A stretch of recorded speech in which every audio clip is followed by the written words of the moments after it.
Salut mes abonnés, salut tout le monde, bienvenue sur Live IQ avec Lisa, votre présentatrice. J'espère que vous allez très bien. Je vous souhaite la très bienvenue, tous ceux qui visionnent cette vidéo pour la première fois. Comment allez-vous mes chers abonnés? J'espère que vous allez très bien. Alors moi je vais très bien et je suis très heureuse encore ce matin de vous avoir sur Live IQ. Bienvenue. Pour tous ceux qui visionnent cette vidéo pour la première fois, je vous souhaite la très bienvenue. Abonnez-vous surtout et faites partie de nos commentateurs, de nos de personnes qui ont quelque chose à dire en mettant des commentaires. Vous êtes là très bienvenue. Merci. Alors, ce matin, je suis là pour vous parler d'un sujet qui me tient vraiment à cœur et aussi pour essayer de conscientiser tout le monde à propos de ce problème. Et en même temps aussi, je suis là ce matin pour vous choquer. Je suis là pour matin pour vous choquer car le titre de cette vidéo, je l'ai intitulé « Déchets toxiques occidentaux ». Ce sont les nègres qui se la mangent ou bien qui se les mangent. Le titre peut varier, mais c'est l'idée générale. Alors, c'est parti pour la vidéo. Nous savons que il y a beaucoup de, c'est-à-dire dans l'actualité, dans la politique, de tout le temps, de nos jours comme dans le passé, il y a des pays qui ont souffert beaucoup des déchets toxiques. Alors ici, mes amis, dans cette vidéo, je vais vous démontrer, je vais vous parler des déchets toxiques. Quand j'ai découvert cette information, c'est-à-dire quand j'ai fait les recherches et ce sujet-là, je l'ai rencontré sur mon chemin, cela m'a vraiment interpellé pour dire que nous les Africains, nous les pays qu'on appelle les pays du tiers-monde, nous devons vraiment prendre conscience de ce qui se passe autour de nous. Car chaque pays est vraiment en stratégie politique, militaire, économique et sociale pour ses propres intérêts. Ceci étant dit, nous savons que la Somalie a souffert pendant de nombreuses années des déchets toxiques, et cela sur ses côtes. Il faut savoir que ces déchets toxiques-là, après qu'ils ont été déversés au large de la Somalie, il y a eu des répercussions, des retombées sur la population. Et ces retombées-là étaient d'abord, le phénomène était vu, a commencé à apparaître plus sur les enfants qui leur avaient donné des maladies, des déformations, etc. Ces déchets toxiques-là, il faut savoir que certains d'entre eux sont radioactifs et c'était aussi des déchets qui étaient comme des poisons industriels. Donc, pour l'exemple de la Somalie, il avait été provoqué par un ancien ambassadeur de l'Italie en Somalie, à cette époque-là. Et le président lui-même était impliqué et il y avait un certain homme d'affaires installé depuis fort longtemps en Somalie.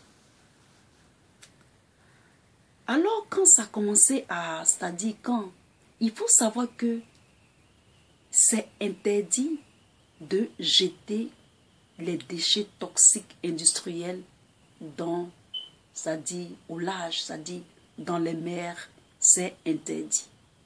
Mais il y avait un réseau qui était fait à cette période-là. Alors une journaliste italienne, voulant enquêter, a commencé à tirer la ficelle, c'est-à-dire la ficelle jusqu'au commentateur, c'est-à-dire au commanditaire plutôt, et trouver les coupables. Et lorsque elle était en train d'enquêter, elle a commencé à déceler les responsables. Comme je l'ai dit tout à l'heure, c'était un ancien ambassadeur de l'Italie, un président de cette époque-là et un homme d'affaires qui était dans les filets. Cet ancien ambassadeur-là, aujourd'hui, il s'est retiré dans une île quelque part. Cet ancien président-là, il s'est retrouvé, maintenant, il n'est plus président, il est maintenant au Kenya. Et toutes ces personnes-là n'ont pas été inquiétées. Ce qui m'intéresse ici dans cette vidéo, c'est pour que vous preniez conscience que quand l'affaire a commencé à vraiment à déceler les responsables, il y a un ancien repenti du réseau c'est-à-dire de l'évacuation des déchets toxiques qui a fait ces révélations. Et c'est grâce à cet ancien repenti-là que aujourd'hui on peut comprendre comment est-ce que le réseau fonctionne. Et donc comme ça, les grandes puissances, leurs déchets industriels, leurs déchets toxiques, c'est sur le large. C'est sur le large des pays qu'ils appellent les pays du tiers-monde qu'ils évacuent leurs déchets. Voilà comment ils procèdent, selon l'ancien repenti. Ils vont dans des pays qui sont souvent en situation difficile, selon le repenti. Quand le pays est en situation difficile, je m'explique. Par exemple, si le pays est en guerre, le pays a la famine, le pays a la sécheresse, les pays qui ont de gros problèmes de souffrance. Et c'est comme ça qu'ils repèrent ces pays-là et ils jettent les ordures. Et donc, c'est dans une situation chaotique que les industriels européens ou occidentaux profitent pour jeter leurs ordures industrielles toxiques.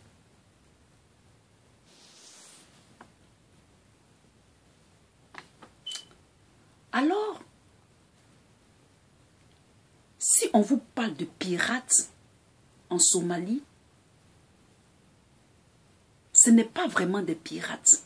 Ce sont des autochtones ou ce sont des gens qui retrouvent ces déchets toxiques-là sur leurs côtes, qui se transforment en gardiens de leurs eaux pour essayer de combattre ces bateaux-là qui se disent bateaux de pêche et qui viennent au large des pays africains, des pays du tiers-monde pour jeter leurs ordures. Et l'un des grands responsables du système est un Italien, il s'appelle Nicola Bisio. C'était un maître dans le système.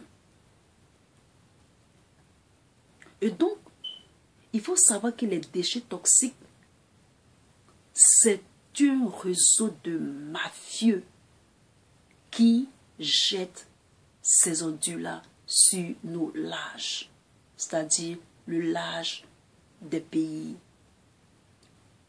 du tiers-monde. Certains systèmes, ils sont mafieux, ils sont corrompus, ils viennent et ils jettent. Et même quand par exemple on parle de sécheresse, quand on parle de famine et tout ça, c'est toute une organisation. Ils s'organisent pour mettre tout ça en place et profitent pour faire leur sale besogne. Ici, je vais vous donner 5 points pour que vous décelez comment est-ce qu'ils procèdent. Pour les déchets toxiques, ils vont dans les pays comme Haïti, Somalie, Mozambique, où la politique est, c'est-à-dire est défectueuse, la politique est mauvaise. Souvent même, c'est eux-mêmes qui créent ces situations-là et ils profitent. Les grandes sociétés, les grands industriels profitent pour jeter leurs déchets toxiques. En ce qui est, par exemple, de la santé, voilà comment ils procèdent. Ils procèdent par les médicaments, par les vaccins et ils créent des épidémies et ils viennent avec les vaccins, les médicaments, en tout cas tout ce qui est en rapport avec la santé pour faire les sales besognes.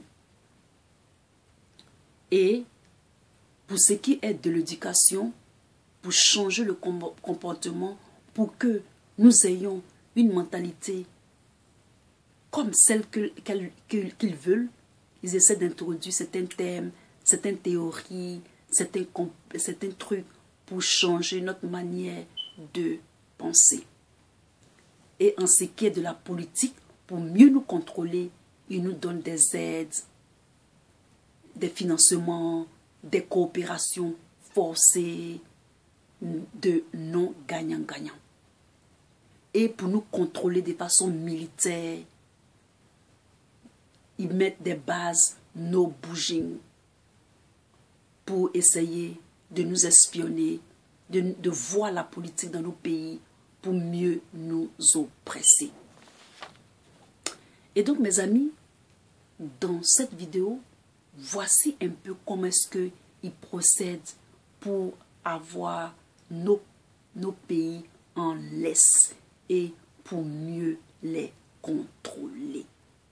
Si vous avez aimé cette vidéo, mettez un tab up pour votre Lisa, abonnez-vous surtout et surtout mettez autant de commentaires et commençons nous Africains qui sommes réveillés à prendre conscience. Bye, merci de m'avoir écouté.